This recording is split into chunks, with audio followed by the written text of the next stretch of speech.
Welcome to the Southeast and Caribbean Disaster Resilience Partnership 8th Annual Meeting in historic downtown Savannah, Georgia. My name is Heather McCarthy, and I have the honor and pleasure of serving as Executive Director of the Southeast and Caribbean Disaster Resilience Partnership, or SCDRP for short. So a warm welcome to all of you. As I look out today, I look out today with great admiration. You are here because you are a change maker, a groundbreaker. Exceptional progress has been made over the last year to prepare our communities, equitably prepare all of our communities for the collective future that we face together. Yet, we know we can do better. There is more work to be done. We recognize that the types of urgent action needed cannot be achieved by working within just our offices or just our organizations. We must reach beyond our individual mandates and our vested interest to amplify our efforts. We must work across disciplines and professional sectors and bridge political and geographic boundaries. I thank you. I laud you for your continued efforts to advance disaster resilience in our region. And we gather here this week to push the needle even further. So the theme of the SCDRP 8th annual meeting is moving the needle toward equitable community resilience to natural hazards. And throughout the 2 days of sessions, we will talk about how we can partner across sectors and work across political and geographic boundaries within our region. We will hear speakers and panelists highlight case studies and successful climate resilience initiatives, innovative public-private partnerships, strategies to address inequities, and the application of cutting-edge data tools and technologies. We will use this time together to make strides toward our vision that communities across the U.S., Southeast and Caribbean, will be significantly more resilient to episodic and chronic impacts due to climate change, natural hazards, and disasters. Let's move the needle together.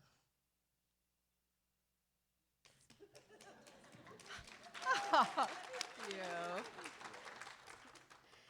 As you look around the room today, you will see and feel how SCDRP earns its multi-sectoral and broadly regional status. This is a glance at who you will meet at the SCDRP 8th annual meeting.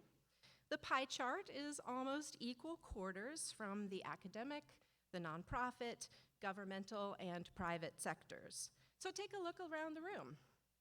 A little over 1 in 4 of you represents the academic sector, so you work or study at a college or university. Another 1 in 4 of us represents a nonprofit organization, and this constitutes more nonprofit attendees at an SCDRP meeting than ever. Further, 1 in 5 of us works in the private sector for a company, a business, or an industry. And the last group, 1 in 4 of us, another 1 in 4 of us, works for government. And most of these professionals work for the state or territory government, and the rest of you are employed by the federal or local government. Geographically, here's a profile of you. This year's meeting attendees represents the entire footprint of the SCDRP region. Over half of us here are from Georgia. Roughly a fifth of you are from South Carolina. Another fifth of you are from Florida, and another fifth of you from North Carolina. A smaller number of you have traveled from Washington, D.C., Virginia, Texas, Kansas, Ohio, Maine, and from our Caribbean island territories of Puerto Rico and the U.S. Virgin Islands. And we welcome all of you. A warm thank you to our speakers, panelists, moderators, and exhibitors. I see many of you in the audience today. And we thank each of the 24 members of the 2024 Steering Committee who have volunteered their time over the last 4 months to bring this meeting together. And here are the Steering Committee members from North Carolina and South Carolina. A thank you to the Steering Committee members from Florida and the Caribbean. And a very special thank you to Team Georgia on the Steering Committee. Your dedication to bring this meeting to your state and providing us with exemplary field trips and learning experiences has been remarkable. And we are grateful to each of you for your above and beyond efforts. So thank you all again that have served on the 2024 Steering Committee. You've taken the time out of your busy schedule to propose relevant and timely topics, to develop this year's meeting's overarching theme, invite speakers, panelists, and exhibitors, and finalize a myriad of logistics. We are also thankful to our annual meeting sponsors. Sponsors make it possible for us to continue forging innovative partnerships across boundaries and sectors to link professionals in emergency management, climate adaptation, environmental justice, resilience funding, and disaster preparedness, response, and recovery throughout the Southeast and Caribbean. A sincere thank you to our sponsors for supporting the SCDRP annual meeting. We are also grateful to our supporting, sustaining, and benefactor group members who provide the backbone of support for SCDRP to keep our activities going throughout the year. Thank you to our loyal group members. Is Mayor Van Johnson in the house? I don't think he's come in yet. On behalf of Mayor Van Johnson, I would like to welcome you to the beautiful historic city of Savannah, Georgia. Next, it is my absolute pleasure to introduce to you today our keynote speaker for the SCDRP 8th annual meeting, the Reverend Dr. Gerald Durley. As the former, go ahead, we'll do this twice.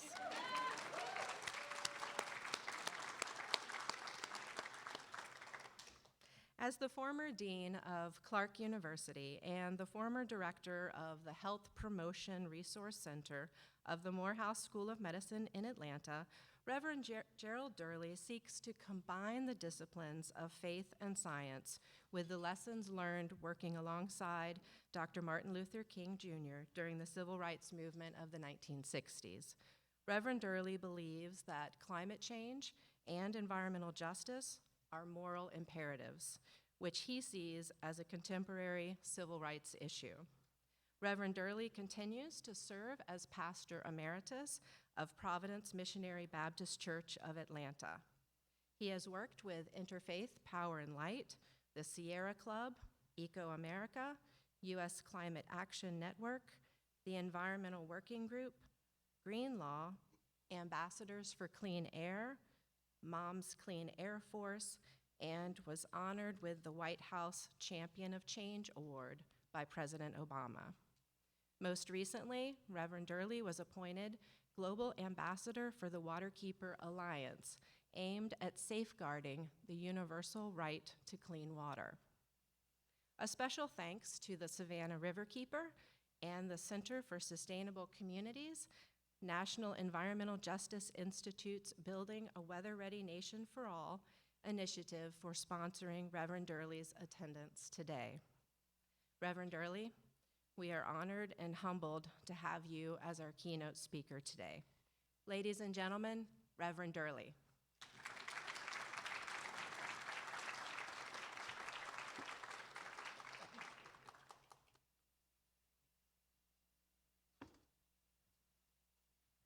And when you heard all of that, I'm under 55 years of age. I am excited. I guess I'm the only one excited to be here. When you come into the community, you have to be excited about what you're getting ready to do. This is a day of transformation, not just another conference where you've come, oh boy, I don't have to make up my own bed today. I don't have to cook. I can go down and eat some seafood in Savannah. But conferences are transformative places that happen, and you never know what's going to happen to you when you come into a place. Before I get started, I want to take a personal privilege for a few seconds. On the way down here yesterday, driving down from Atlanta, I was very touched. A friend of mine, and this is not name dropping, but a close friend of mine named Andrew Young called me in the car and told me about Dexter King, a young man I used to work with. Martin Luther King's youngest son died yesterday. And so we're going back with Raphael Warnock and all to prepare. So we talked to Bernice, and I told her I was speaking, and I said we'd take about maybe a few seconds just to remember Dexter King. We knew that he was sick. It was pancreatic cancer, which is very prevalent in the African-American community among young males, and we had spoken with Dexter some time ago. So for Dexter King, if we could just take a few seconds just to remember the life of a young, he was 62 years old.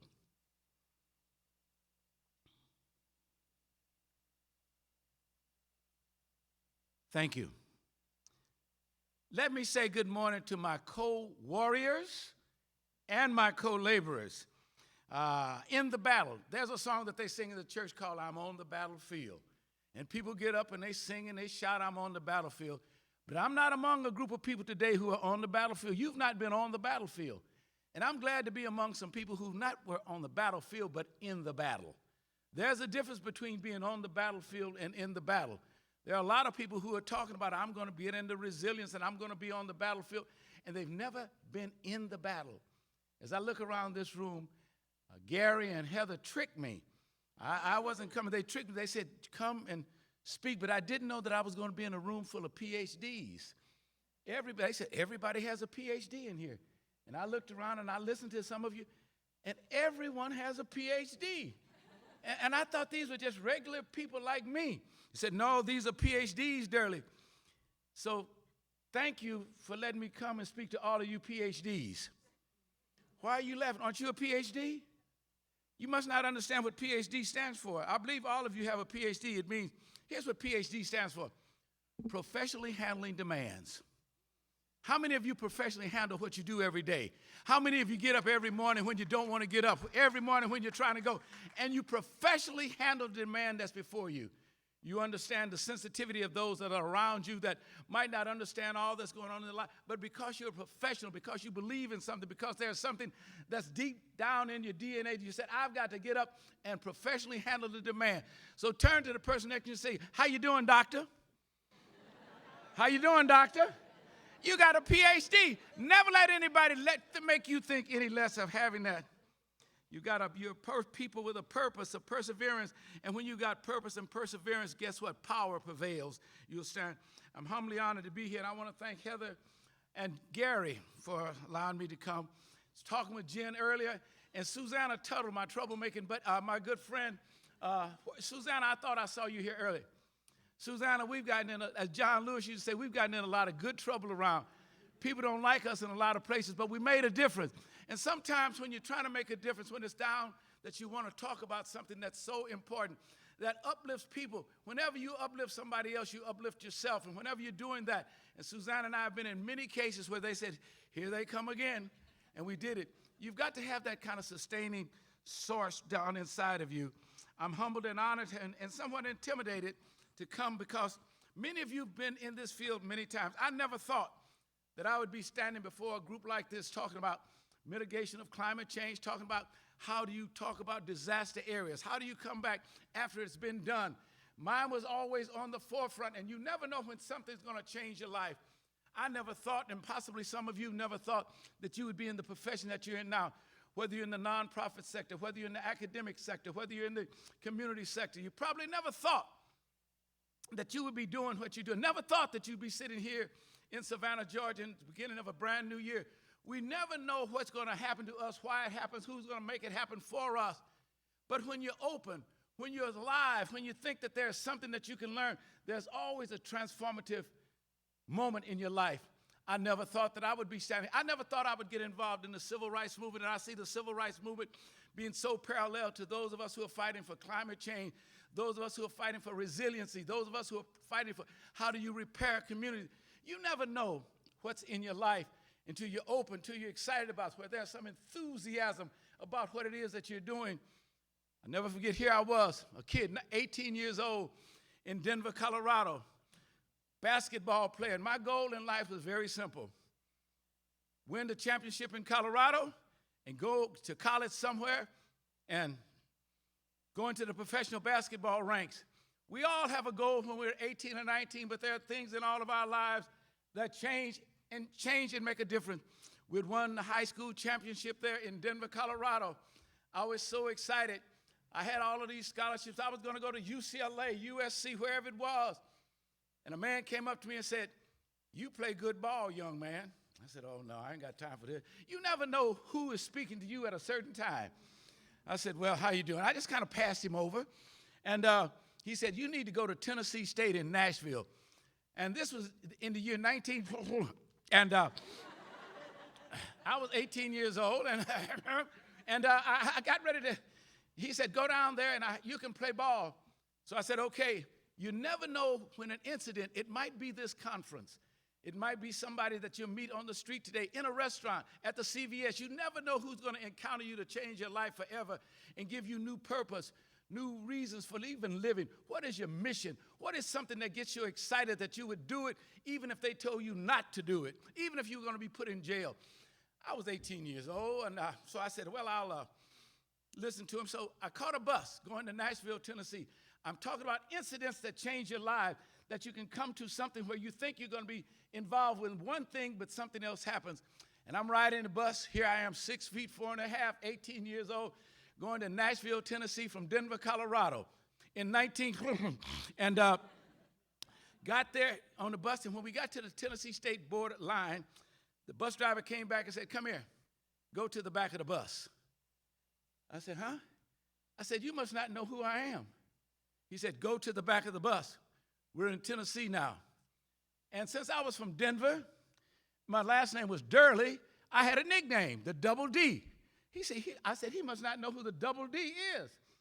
And I just said, "Well, I am the double defensive, delectable, darling, dynamic, dangerous, devastating D from Denver. You must not know me." He said, "You're what?" "Go to the back of the bus." And 2 black ladies came up and said, "Come here, young man. Don't get yourself killed down here. Come on back here with us." Life-changing moments, a word, a thought, a grab, a snatch, somebody saying something that grabs you, that goes deep down inside of you that says, "I've got to do this." And it was strange, so I went to the back of the bus, and when I got off of the bus, I was thirsty, got ready to drink some water in a filthy fountain, and I was getting ready to drink in this water, and the man said, "You don't drink out of that water fountain.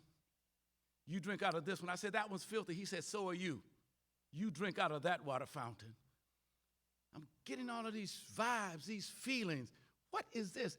Why should I? But the coach came in and grabbed me, said, "No, I'm talking about incidents where you come to maybe a meeting, maybe a community meeting, where things are so different, where things are so strange, where things are so odd, where things are not so comfortable that you say, what is going on here?" That changes your life forever. So I went on back to the campus at Tennessee State University, and I said, "This is crazy." And the coach said, "I don't want you to ever go downtown unless you go with one of us from Nashville." But when you're 18 years old and you're the Double D, you don't need anybody to tell you what to do. You can do anything you want to do at 18. So I went downtown to a major department store. I'm giving this personal reference to put it in the context where I'm going to talk about how you get involved in things, how things move you and keep you going for any number of years, how you get to a point where in January of 2024, you're still excited about what it is that you must do, you have to do. It starts not just on that day, but when it starts way back when you're going through and learning and pulling a lot of things together. So I went downtown to buy a hat, and I got the hat, put it on, but it was too small. I put the hat back, and the lady came up to me and said, "That hat will be $6.50. I said, "Ma'am, the hat's too small." She said, "The hat will be $6.50. She said, "Ma'am, the hat's too small." And so I remember on TV, if you have a discrepancy with somebody in the store, call the manager. So I called the manager in Nashville, Tennessee in 19, I called the manager. Young black kid, 6'4.5", standing over a white woman who's 5'2", telling her the hat's too small. The manager came up, looked me in the face. He said, "What's the problem?" I said, "Sir, this lady's trying to get me to buy a hat too small." He turned to her and said, "You can't make this boy buy a hat that's too small." I felt exonerated. I smiled.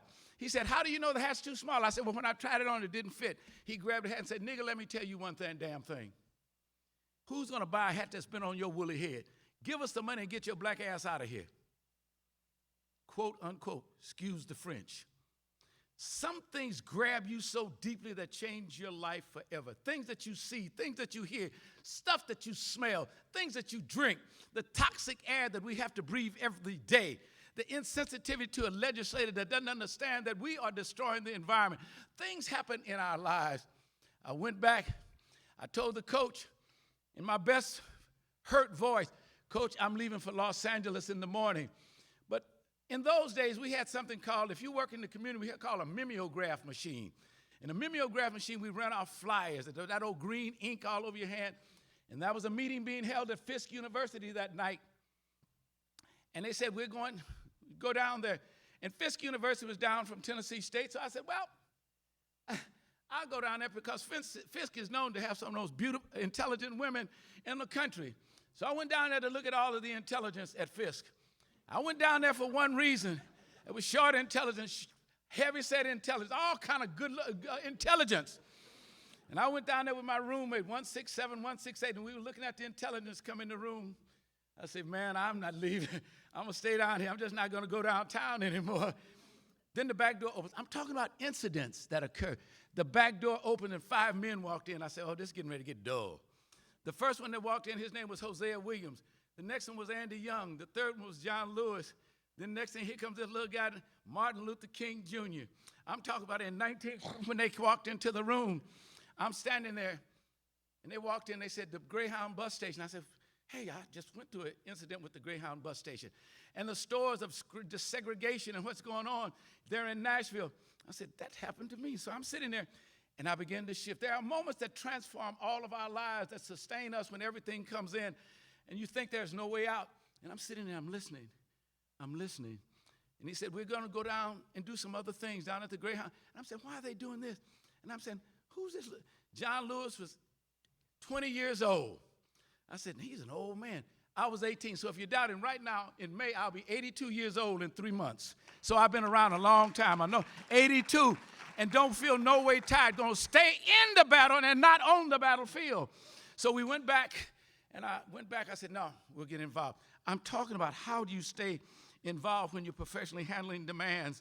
And I said, "Is there anything?" So over the years, we went in and out of jail, all of those times. So I just decided to leave America so I moved to Africa in 1964 and began to see things all around the world. Tried to come back to America, they wouldn't let me in, so I had to move to Switzerland. Ça, c'est le reason maintenant je parle en français très bien, parce que c'est très nécessaire de parler en français. Had to learn. Sometime in your worst, most difficult days, you learn and you grow.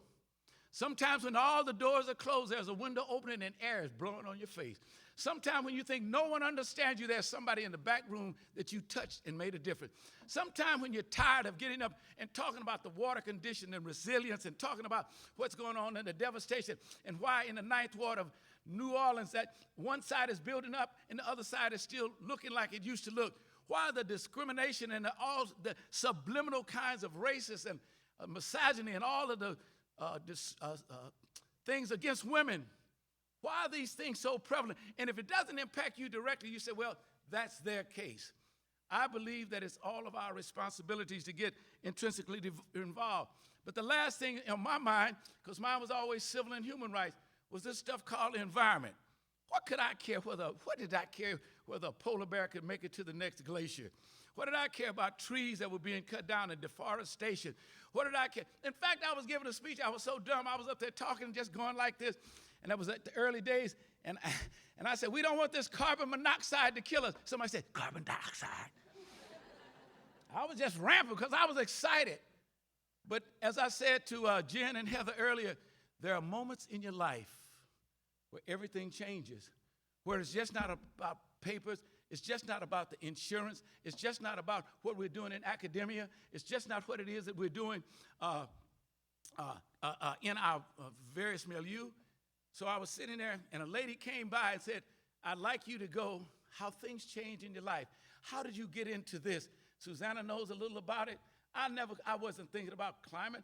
I was dealing with police brutality. I was dealing with early teenage pregnancy. I was dealing with inaccessibility to health care. I was dealing with organizing communities. I was dealing with how to get people excited about their own welfare when they got welfare, about feeding children.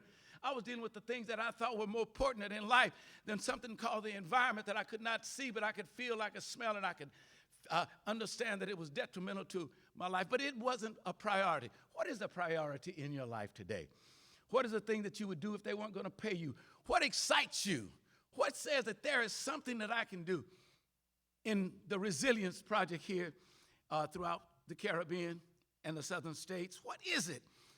So this lady came by, and they said she wanted to talk about teenage pregnancy among young black girls in the community, but she didn't know the community.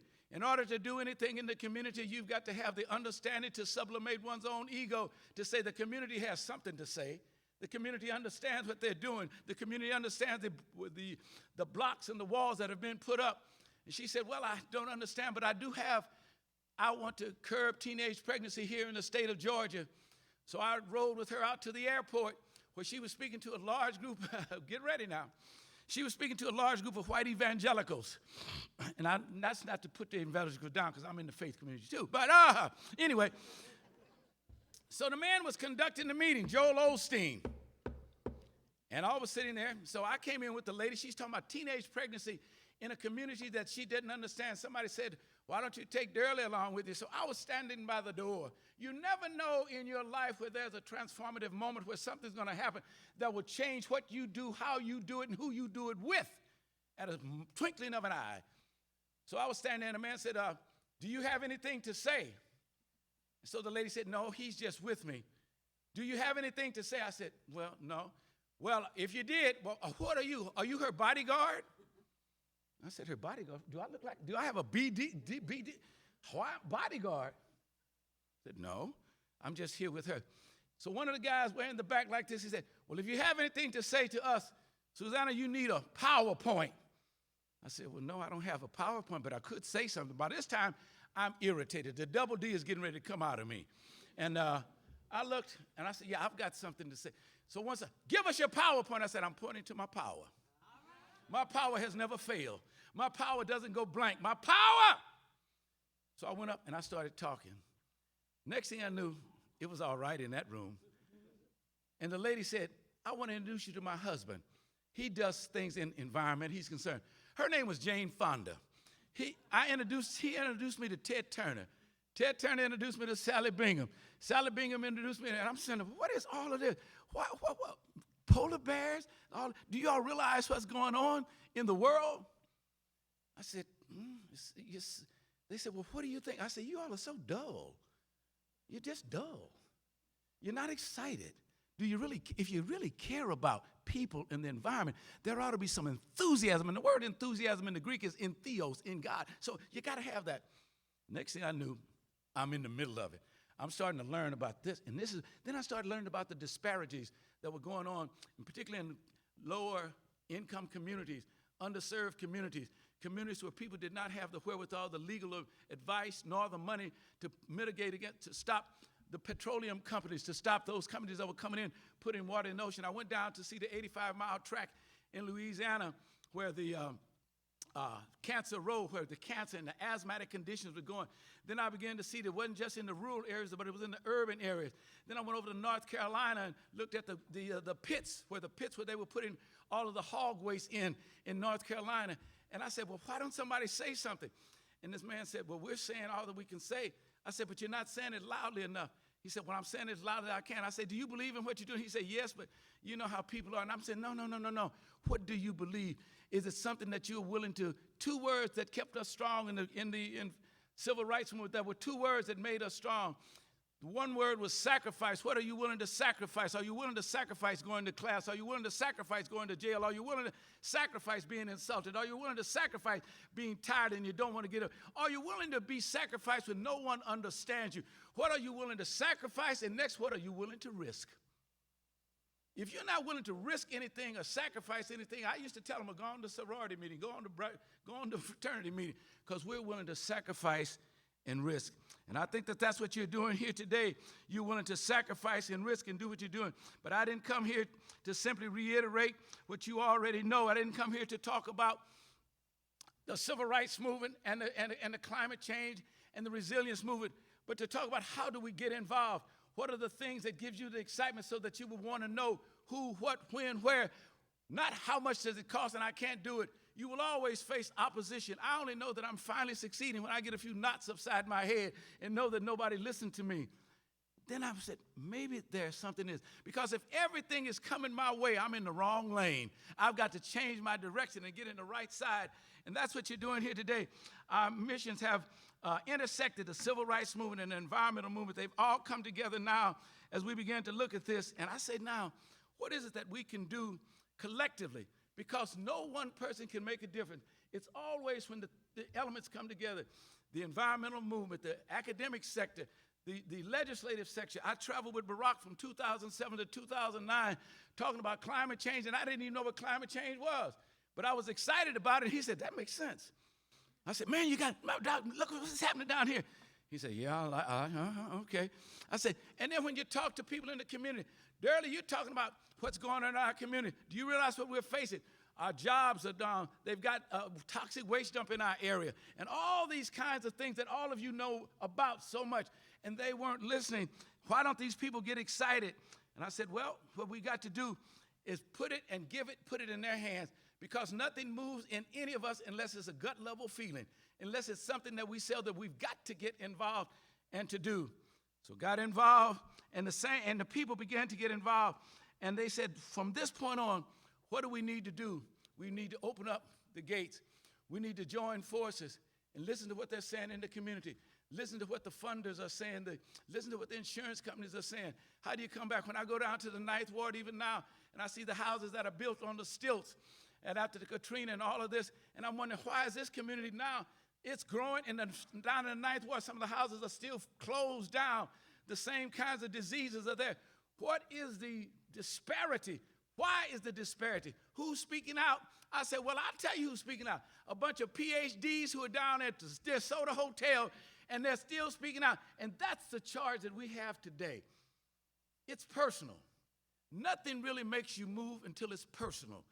Nothing really makes you move until you have the internal desire that you, not somebody else, can make a difference. And I think that that's what we're here about today. Yes, we had the big COP meeting. I don't go to too many meetings. I don't even come out and speak like this too much anymore because sometimes I get discouraged. I get weary. Somebody said, be ye not weary in well-doing, for you'll reap in due season if you faint not. If you don't give up. Yeah, went to the COP meeting. I didn't go, but the COP meeting, and they made a lot of pledges. What good is a pledge without a commitment? They at least acknowledged that fossil burning fuel is doing something to the environment. But there were no real commitments. And how do you have a COP meeting in the heart of the oil barons, the man who runs the oil companies there? And I looked at it. But I'm not one to discourage nor criticize nor castigate, but raise the question, if it's held there, then what do we learn from there? Was there some kind of synergism, some kind of energy coming out of COP that will keep us and sustain us now when we recognize who the culprit really is? It didn't give any dates that certain things would happen, but at least there was a discussion. So today it starts. How do we begin to share with those that are around the table with me, those that are coming from different backgrounds, different orientations, those that might have gotten on the bus and forced to the back of the bus, or some that might be driving the bus? How do you get the bus driver with those who are riding on the bus so that we can get to our destination? Because our destination is only when we define our destiny and that we go. I remember all of those things, and I thought about, is there anything in history that really speaks about being prepared? Being prepared. How do you get prepared for certain tragedies that come in and change your life in the twinkling of an eye? And then I remembered back in 1954, I joined the group 1954, and I wondered, and they had a motto called "Be Prepared." And I said, "Be prepared," but we didn't know what "be prepared" meant. Be prepared for what? We were prepared to say the pledge. We were prepared to learn how to tie sheepshank knots. We were prepared to know how to put up tents. All of you who are in the Boy Scouts, you know, that was it. Be prepared, but be prepared for what? We didn't know. And so they came up with an idea of what is be prepared. And they said, here was the definition written in 1908 by General Powell. It said this: you are always in a state of readiness in mind and body to do your duty. Be prepared in mind by having disciplined yourself to be obedient to every order, and also having thought out before any accident or situation that might occur, so that you know the right thing to do at the right time for the right reason, and you're willing to do it. That was 1908, 116 years ago, that they were talking about being prepared with the right mind, the right reason, the right courage to do it, and then do it. 116 years later, be prepared in body by working yourself strong and active and able to do the right thing at the right moment, and then do it. Nike said, just do it. That explanation of being prepared was written in 1908.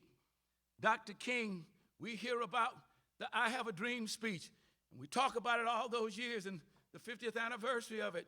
But a lot of people don't realize that in 1957, in Montgomery, Alabama, Dr. King made the greatest quote.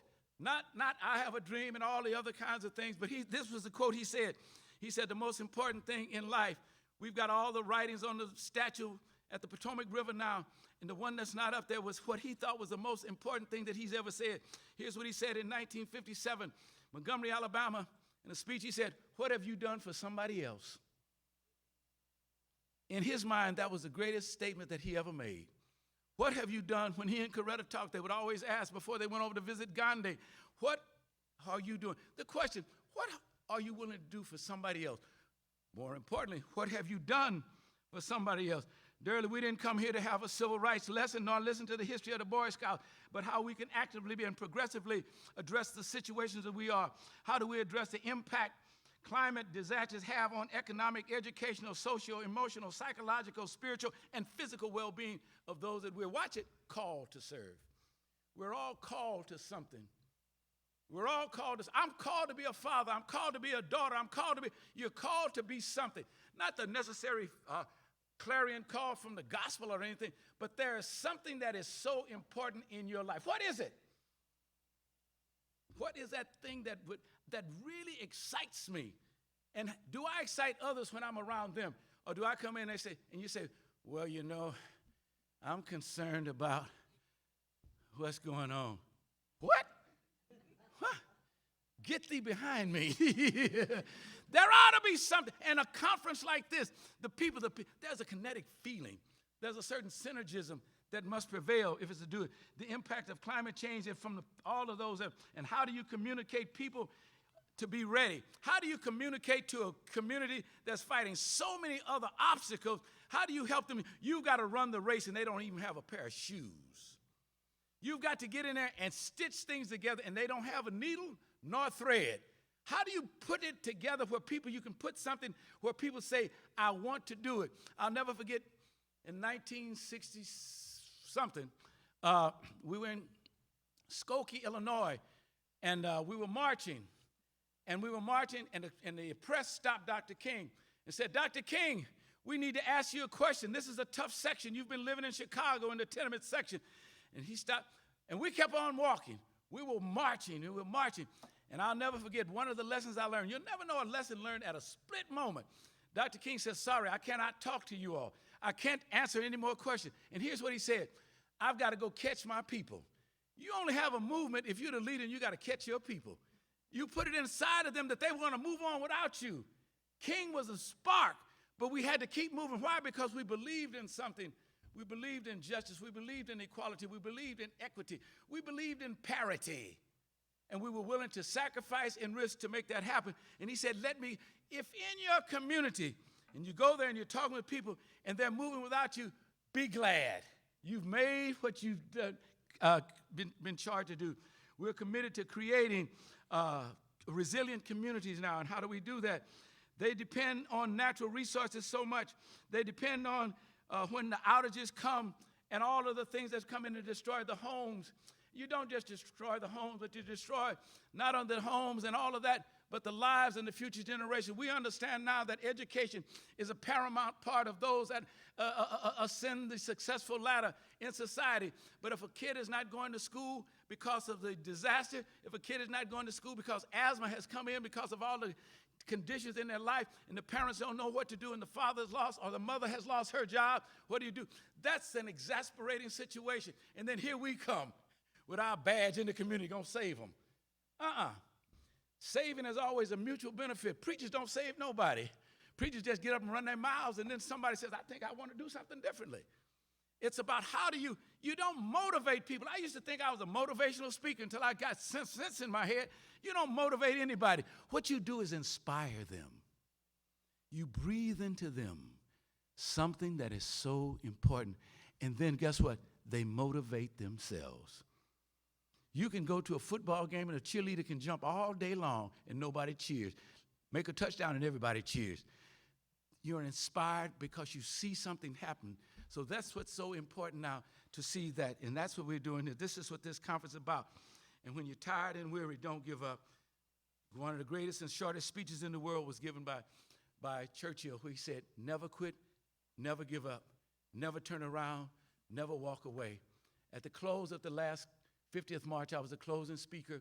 Al Sharpton introduced me, and I said, I'll tell you what I want to do. And I'm going to say it to you, and I say the same charge that I said to the people there. If I can do it, you can do it.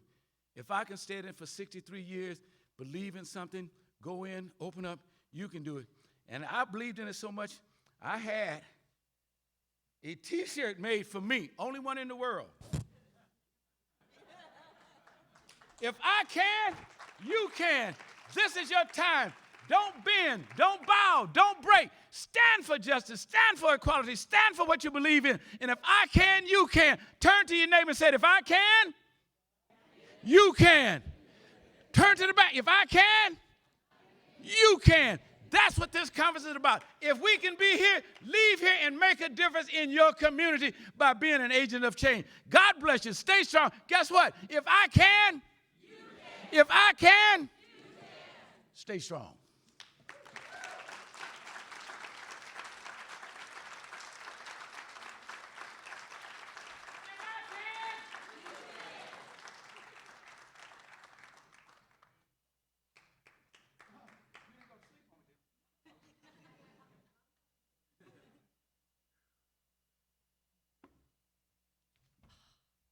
Thank you so much, Reverend Durley, for those inspiring words.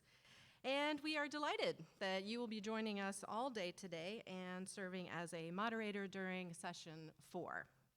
Thank you again, Reverend Durley. And I'd like to backtrack just a little bit. One moment. We have Mayor Van Johnson in the house. And thank you, Mayor, for waiting for us.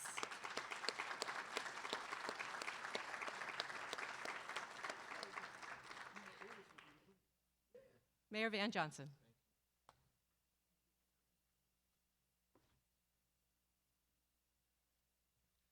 Thank you and good morning. As a good Baptist boy, when you hear a good sermon, you take up an offering. And since we have already received the sermon, I'm going to take the offering. I am so happy to welcome you to the greatest city on earth. We call her Savannah, Georgia, Georgia's first city, Georgia's first capital. For this very, very important conference, conversation, retooling, refreshing, and then sending back out. The reality for us is very clear that Savannah is not only the most beautiful city in the world, it's certainly one of the most vibrant. It has the third busiest port in the United States. It has the oldest continuing African-American congregation in First African Baptist Church. It has the third oldest Jewish synagogue in the United States, Temple Mikveh, Israel. It is the home of Julia Gordon Lowe, who founded the Girl Scouts. And I hope y'all buy Girl Scout cookies this year. We are the place where Forrest Gump was looking for Jenny right that way. Yeah, we are. We're the home of Glory. We're the home where a lot of the New Color Purple was filmed. We have these wonderful things happening for us. We are a city of vibrant people, vibrant food, vibrant places to go. However, we are one disaster away from all of that being gone. If we're hit with a Category 3 hurricane, this beautiful city with all of these accolades is totally underwater. And so we live every day in a constant state of preparedness, or if you're in the seat that I sit in, you always have to be ready to have smarter people around you to help you always be ready. Because when it happens, it's not the time to get ready when it happens. You have to be ready before it happens.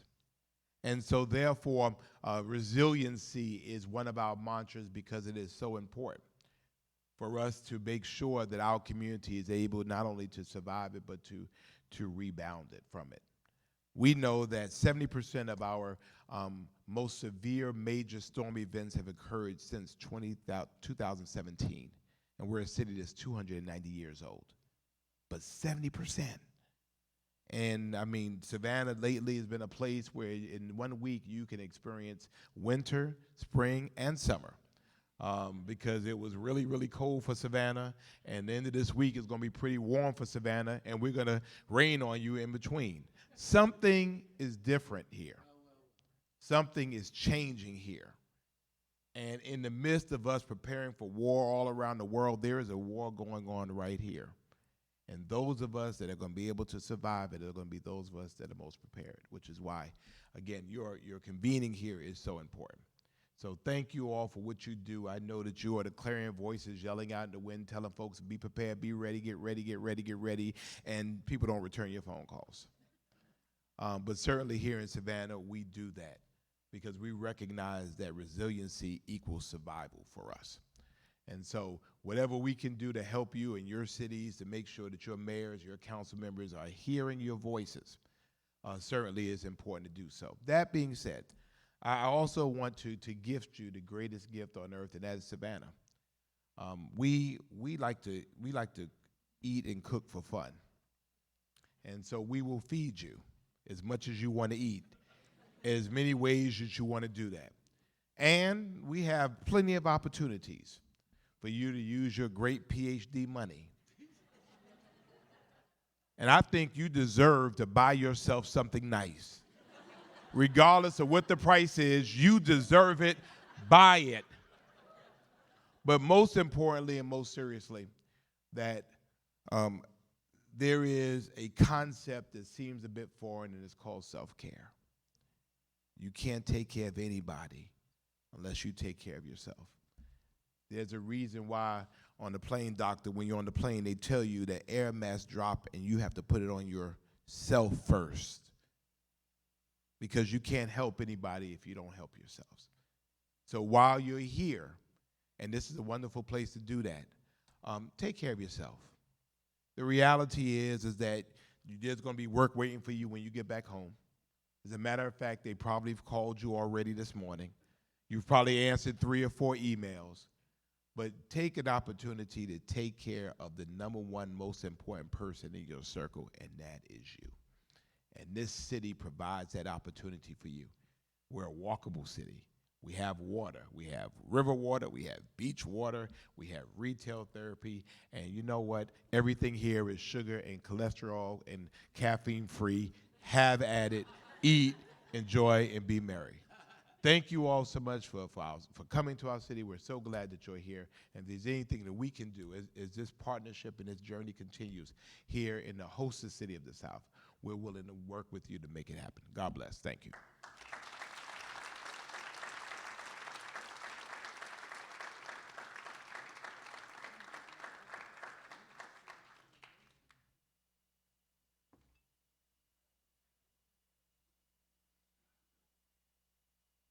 Thank you so much, Mayor Johnson. Thank you. One more round of applause for both of our fabulous speakers today. And I'm going to fly through a preview of what else is coming today. However, I'm going to talk right through what should be your beverage break. So I will not be offended if you get up, make a run to the bathroom, make a run to our beverage or buffet table over here. Thank you again, Reverend Durley. Thank you again, Mayor Johnson. Let's move on to a preview of what's coming up today. First, please note that we have conserved paper by only printing a limited number of copies of that full annual meeting program. These printed copies are available on the center of each table, so please share and please leave them here tonight. Digital copies are also available online as a quick link on the SCDRP website at scdrp.socorro.org/2024 annual meeting. A special shout out to the talented SCAD grad, Shreyas Athreya. Where are you, Shreyas? There you are. Yes, thank you. So Shreyas volunteered his time in the assembly and layout of this year's meeting program. Nice job. And individual copies of the agendas, just the agendas, should be at every seat, so you're welcome to keep those and take those. A quick introduction to Inky Brittany over in the corner over there. A special thanks to Sapelo Island National Estuarine Research Reserve for bringing in our graphic recorder, Inky Brittany, a one-of-a-kind Savannah service. So Inky Brittany will be joining us all day today, and just today, to provide us with a graphic recording that captures today's main points and key takeaways. So during the breaks, please wander over, greet Inky Brittany, peruse her work, take photos, hashtag Inky Brittany, and enjoy her illustrations. And Inky Brittany, thank you for being with us today. I believe these graphics will serve us far beyond Savannah. And we are using the Slack app this year for all live meeting communications, including ride sharing, lost and found, photo sharing. I see a lot of you taking some pretty awesome photos and videos, and I would love copies of them. So if you could download the Slack app and join our channel. Here's the QR code, and also the QR code is on a flyer in the center of every one of the round tables. So please utilize the features on the Slack app. So here's a quick preview of what's coming up today. During session 1, which starts at 10 o'clock, we will get up to date on resilience efforts that have been underway in our 6 states and territories over the last year. Then we will have a quick 15-minute beverage break and return to your seats for session 2, which starts at 11:30 to 12:30, and we will dive into expanding resilience efforts beyond jurisdictional boundaries.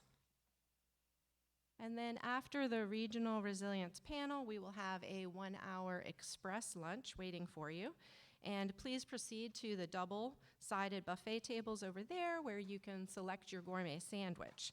And please note, all food selections are labeled with ingredients, so if you have dietary restrictions, choose based on those. I would also like to extend a special invitation to all the speakers and panelists in session 3 to join Reverend Durley at this table right here for a working lunch. I want all of you to meet who is going to be your moderator during session 4. So feel free to eat lunch in here, pull chairs up to the round table. We also have a backdoor access to a beautiful Madison Square porch with rocking chairs, Savannah style, and you're welcome to step outside as well. So after lunch, we will convene back in here for a unique double session block featuring 4 sets of community pairs. These are the community partners, residents in certain communities, and the practitioners that have worked with them already on various projects. So the first set of pairs are from Georgia, and they will focus on the pros and cons of community engagement models that they have tried, equitable access to resources and funding, lessons learned, and how we can challenge each other to do better next time. And then our second set of community partners and practitioner pairs will tackle equity issues related to access to data, technical assistance, and capacity building programs. Are they working or not? Our speakers will bring stories and lessons learned from their communities within our region. And then We take a 30-minute break to enjoy an afternoon snack together, and we initiate the conversations that really move the needle toward equitable resilience in our communities. Our final panel of the day, we will bring together all 8 guest speakers in a larger-than-life panel led by a larger-than-life moderator, Reverend Durley. And Reverend Durley will lead us through a robust discussion to find solutions to the challenges that we all will have heard about during the course of the day and finding paths forward. And then today we wrap up our day in here in the Madison Ballroom with a 1-hour SCDRP full partnership business meeting. And this is a planning and discussion meeting with SCDRP staff, advisory board members, and all SCDRP members. We will take a look back at accomplishments over the last year. Who is SCDRP now? We'll take a look at the current membership profile. We will unveil our brand new 3-year strategic plan and have an open discussion about how to achieve those strategic objectives.